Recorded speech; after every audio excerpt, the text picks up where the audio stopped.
முக்கிய செய்தி தாவேக தோழமை கட்சிகளின் கூட்டத்தில் பங்கேற்பது இல்லை என இடதுசாரிகள் முடிவு செய்திருப்பதாக தகவல் வெளியாகியிருக்கிறது. இன்று காலையில்தான் இடதுசாரிகளுக்கு தாவேக தரப்பிலிருந்து அக்கட்சியின் முக்கிய அதிகாரிகள் ஆதவ் அர்ஜுனா மற்றும் பொதுச் செயலாளர் ஆனந்த் ஆகியோர் நேரில் சென்று அழைப்பு விடுத்திருந்தனர். தேர்தல் மேலாண்மை அதிகாரி ஆதவ் அர்ஜுனா மற்றும் பொதுச் செயலாளர் என் ஆனந்த் ஆகியோர் இருவரும் சென்று இடதுசாரிகளுக்கு அழைப்பு விடுத்திருந்தனர். தோழமை கூட்டத்தில் பங்கேற்க அழைப்பு விடுத்த நிலையில் தற்போது இந்த முடிவு எடுக்கப்பட்டிருக்கிறது. கூடுதல் விவரங்களை செய்தியாளர் நௌசாத் வழங்க கேட்கலாம். நௌசாத், தாவேக தோழமை கட்சிகள் கூட்டத்தில் பங்கேற்பது இல்லை என இடதுசாரிகள் முடிவு செய்திருப்பதாக தகவல் கிடைத்திருக்கிறது. காரணம் என்ன சொல்லப்படுகிறது இருவர் தரப்பிலும்? வணக்கம் சரவணன். நாளை நடைபெறும் தாவேகாவோட தோழமை கட்சி கூட்டத்தில் இரு கம்யூனிஸ்ட் கட்சிகளும் பங்கேற்க வேண்டும் என தாவேகா தரப்புல அழைப்பு விடுக்கப்பட்டது. ஆனா மாறாக இந்த இரு கம்யூனிஸ்ட் கட்சிகளும் அந்த கூட்டத்தில் பங்கேற்கவில்லை என தெரிவித்திருக்கிறார்கள். காரணம் மிக முக்கியமாக அரசாங்கத்தில் இடம்பெறவில்லை, மாறாக ஆதரவு மட்டுமே தெரிவித்திருப்பதால் அதனால் அந்த முடிவு எடுத்திருப்பதாக தெரிவித்திருக்கிறார்கள். இருந்த போதிலும் நாளை காலை 11:30 மணி அளவில் சென்னை தலைமைச் செயலகத்தில் தமிழக முதல்வர் ஜோசப் விஜய் சந்திக்க இருப்பதாக அவர் தகவல் தெரிவித்திருக்கிறார்கள். ஏனென்றால் இந்த கூட்டணி தாவேகா கூட்டணியில் இடம்பெறவில்லை என்பதை தீர்க்கமாக தெரிவிக்கிறார்கள்.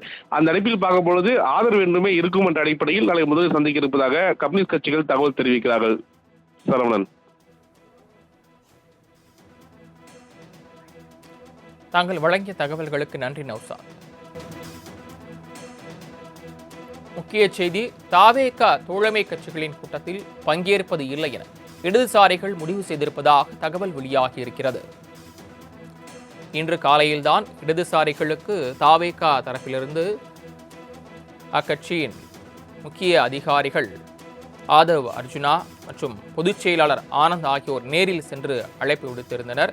தேர்தல் மேலாண்மை அதிகாரி ஆதவ் அர்ஜுனா மற்றும் பொதுச் செயலாளர் என் ஆனந்த் ஆகியோர் இருவரும் சென்று இடதுசாரிகளுக்கு அழைப்பு விடுத்திருந்தனர். தோழமை கூட்டத்தில் பங்கேற்க அழைப்பு விடுத்த நிலையில் தற்போது இந்த முடிவு எடுக்கப்பட்டிருக்கிறது. கூடுதல் விவரங்களை செய்தியாளர் நௌசாத் வழங்க கேட்கலாம். நௌசாத், தாவேக தோழமை கட்சிகள் கூட்டத்தில் பங்கேற்பது இல்லை என இடதுசாரிகள் முடிவு செய்திருப்பதாக தகவல் கிடைத்திருக்கிறது. காரணம் என்ன சொல்லப்படுகிறது இருவர் தரப்பிலும்? வணக்கம் சரவணன். நாளை நடைபெறும் தாவேகாவோட தோழமை கட்சி கூட்டத்தில் இரு கம்யூனிஸ்ட் கட்சிகளும் பங்கேற்க வேண்டும் என தாவேகா தரப்புல அழைப்பு விடுக்கப்பட்டது. ஆனா மாறாக இந்த இரு கம்யூனிஸ்ட் கட்சிகளும் அந்த கூட்டத்தில் பங்கேற்கவில்லை என தெரிவித்திருக்கிறார்கள். காரணம் மிக முக்கியமாக அரசாங்கத்தில் இடம்பெறவில்லை, மாறாக ஆதரவு மட்டுமே தெரிவித்திருப்பதால் அதனால் அந்த முடிவு எடுத்திருப்பதாக தெரிவித்திருக்கிறார்கள். இருந்த போதிலும் நாளை காலை 11:30 மணி அளவில் சென்னை தலைமைச் செயலகத்தில் தமிழக முதல்வர் ஜோசப் விஜய் சந்திக்க இருப்பதாக அவர் தகவல் தெரிவித்திருக்கிறார்கள். ஏனென்றால் இந்த கூட்டணி தாவேகா கூட்டணியில் இடம்பெறவில்லை என்பதை தீர்க்கமாக தெரிவிக்கிறார்கள்.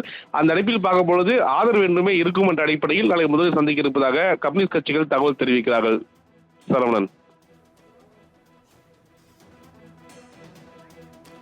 தாங்கள் வழங்கிய தகவல்களுக்கு நன்றி நௌசாத்.